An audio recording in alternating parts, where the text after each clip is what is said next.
এটা আমাদের নেতা জনাব তারেক রহমান সাহেবের পক্ষ থেকে তাকে 1 লক্ষ টাকা আমরা দিলাম।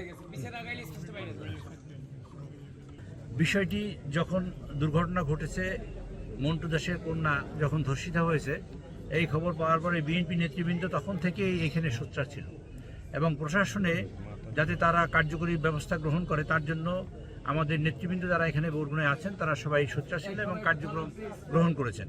সেই কার্যক্রমের ভিত্তিতে এবং সেই সোচ্চারের ভিত্তিতে সমগ্র দেশবাসী জানতে পেরেছে যে একটি দুর্ঘটনা ঘটেছে। আমাদের নেতা জনাব তারেক রহমান বলেছেন, এই বাংলাদেশ হিন্দু, মুসলমান, বৌদ্ধ, খ্রিস্টান সকলের বাংলাদেশ। এই বাংলাদেশ কোনো আলাদা কোনো বাংলাদেশ নয়, কোনো নির্দিষ্ট কোনো শ্রেণী বা গোত্রের বাংলাদেশ নয়। সেই কারণে বিএনপি নেতৃবৃন্দ এই পরিবার মন্টু দাস এবং যে ছেলেটি ধর্ষণ করেছে তার নাম সৃজিত, তার বাবার নাম শ্রীধাম নাকি শ্রীধাম, তারা ধর্ষণ করার পরে তারপরে আমাদের নেতৃবৃন্দ বলেছে যে এই পরিবারটি অসহায়, আমরা তার পাশে দাঁড়াবো এবং শক্তিশালীভাবে তারা দাঁড়াবার চেষ্টা করেছে।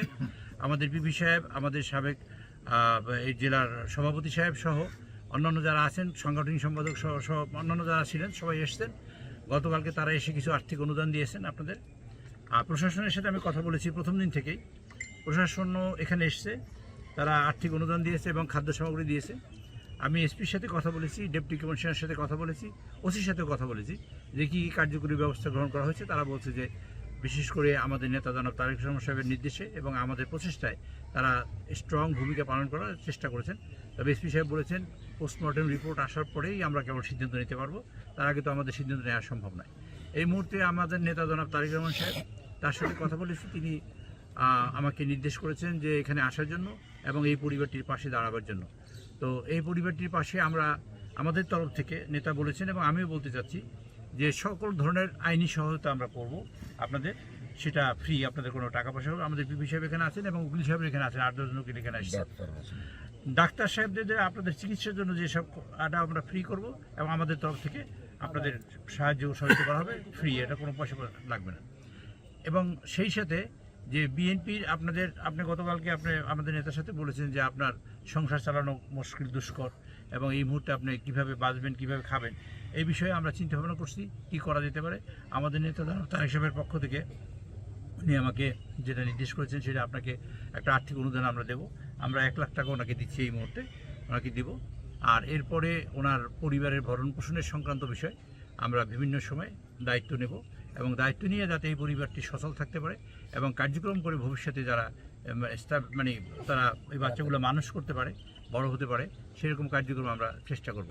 আর সরকারে যদি আমরা কখনো আসি, ইনশাআল্লাহ এই দেশের মানুষের জনগণের ম্যান্ডেট নিয়ে আমাদের তরফ থেকে আপনাদের স্বাবলম্বী করার জন্য যে কার্যক্রম নেওয়া দরকার সবটাই ইনশাআল্লাহ তারেক সাহেব করবেন এবং ইনশাআল্লাহ তারেক সাহেব করবেন এই।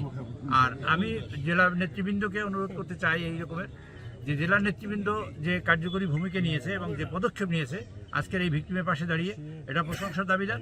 এবং এই রকমের বাংলাদেশের যেখানে যা হোক না কেন, বরগুনা জেলায় এরকম কোনো কিছু হলে আমার নেতৃবৃন্দ এরকম দায়িত্ব নিয়ে তারা তাদের পাশে দাঁড়াবে এবং আমরা সার্বিক সহযোগিতা সকলের সাথে করব। একটা বিষয় আপনাদের সকলকে পরিষ্কার করতে চাই, এই বিষয়টার দিকে আপনাদের বিশেষ দৃষ্টি রাখতে হবে। পারপাসলি মোটিভেটেড এবং ইচ্ছাকৃতভাবে এই সরকারকে অস্থিতিশীল করা, দেশকে অস্থিতিশীল করার জন্য কোনো মানুষ, কোনো মহল, কুচক্রী মহল কার্যক্রম করতে পারে, সেদিকে আপনাদের বিশেষ দৃষ্টি রাখতে হবে। আপনাদের সকলের মনে আছে ইয়াসমিন হত্যা, সে একটা ইয়াসমিন হত্যাকে নিয়ে এবং ধর্ষণ এবং হত্যাকে নিয়ে বাংলাদেশে 1900 কত সালে আমার ঠিক মনে নাই সালটা সামথিং, সেরকম সময় প্রচণ্ড পরিমাণে আন্দোলন তৈরি করা হয়েছিল এবং বাংলাদেশে একটা ব্যর্থ রাষ্ট্র হিসেবে পরিণত করার জন্য সেই ইয়াসমিনকে সামনে আনা হয়েছিল। সেরকম আমার কোনো মহল, কুচক্রী মহল সেরকম কার্যক্রম করছে কিনা সে ব্যাপারে আপনারা সবাই দৃষ্টি রাখবেন এবং আপনাদের বিশেষ করে আমাদের বরগুনার নেতৃবৃন্দ যারা আছেন তারা সজাগ আছেন, তারপর আরও তৎপর এবং ভিজিলেন্ট হওয়ার জন্য আমি অনুরোধ করছি। প্রশাসনকে আমি অনুরোধ করতে চাই তারা যেন সার্বিক সহযোগিতা করেন। বিভিন্ন সময় যে টিআর কাবিখা ইত্যাদি অনেকে আছে বা বিজিপি আছে, বিজিএফ আছে, বিভিন্ন জায়গা থেকে এই পরিবারের জন্য একটি আর্থিক অনুদানের ব্যবস্থা যেন রেগুলার ভিত্তিতে করেন এবং সার্বিকভাবে তারা পেতে পারেন, তার সকল ব্যবস্থা যেন তারা করেন। জেলা প্রশাসক মহোদয় তিনি আছেন, তিনি অত্যন্ত আন্তরিক, আমি তার সাথে বারবার কথা বলেছি, তিনি এসেছেন এখানে, তাদের সহযোগিতা করছেন, টাকা পয়সা দিয়েছেন। সুতরাং আমি তাদের আবারও অনুরোধ করতে চাই যেন তারা এই ভিক্টিমের পাশে দাঁড়ান। আর আমাদের বিএনপির নেতৃবৃন্দ যারা আছেন তারা তো অলরেডি গতকালকে এসেছেন, খাদ্য সামগ্রী দিয়েছেন, টাকা পয়সা দিয়েছেন। ভবিষ্যতে যদি কোনো সমস্যা হয় ইনশাল্লাহ আমরা আপনার পাশে আছি, আপনার পাশে আমরা থাকবো। আপনার সন্তানদের লেখাপড়া এবং ভালো মানুষ হওয়ার জন্য যা করা দরকার আমাদের দল তরফ থেকে দেওয়া। সর্বোপরি মূল কথা যেটা আমাদের নেতা বলেছেন, বিএনপি পরিবার, বিএনপি আপনাদের সাথে আছে এবং বিএনপি যে কোনো অসুবিধায় যে কোনো পরিস্থিতিতে আপনাদের যত ধরনের সহযোগিতা করা দরকার সব কিছু করার জন্য বদ্ধপরিকর, এবং আপনাদের ভরণ পোষণের দায়িত্ব আমরা নেব ইনশাল্লাহ, যাতে আপনাদের কোনো অসুবিধা না হয় এবং কিছু করে খেতে পারেন সেরকম একটা ব্যবস্থা আমরা করে দেবো।